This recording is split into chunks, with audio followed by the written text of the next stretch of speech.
తిరుమల కొండపైన కొన్ని వేల పుణ్యతీర్థాలు ఉన్నాయని శ్రీ వెంకటాచలమహితులో చెప్పబడింది. ఈ వేల పుణ్యతీర్థాల్లో ప్రముఖంగా 108 తీర్థాలు ఉన్నాయి. వాటిలో ముఖ్యంగా చెప్పబడింది నాగతీర్థం. ఈ నాగతీర్థం స్వామివారి ప్రధాన ఆలయానికి 1 కిలోమీటర్ దూరంలో ఉంది. ఇది మనం వరాహ గెస్ట్ హౌస్ ఎదురుగా ఉన్న దారి నుంచి వెళ్ళాలి. ఈ నాగతీర్థానికి ఈ తీర్థానికి వెళ్ళటానికి ఎటువంటి వాహనాలు వెళ్ళవు, నడిచి మాత్రమే వెళ్ళాలి.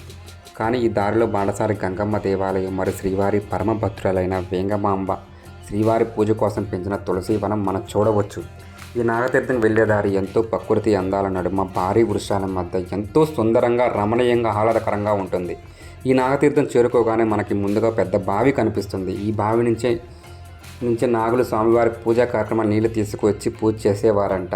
ఈ బావిలో నీళ్లు తలపై 7 సార్లు చల్లుకున్నా కూడా నాగదోషాలు పోతాయని నమ్మకం. ఈ నాగతీర్థం దగ్గర ప్రదేశంలో ఉన్న నాగదేవత విగ్రహాలు ఎన్నో మనం చూడవచ్చు.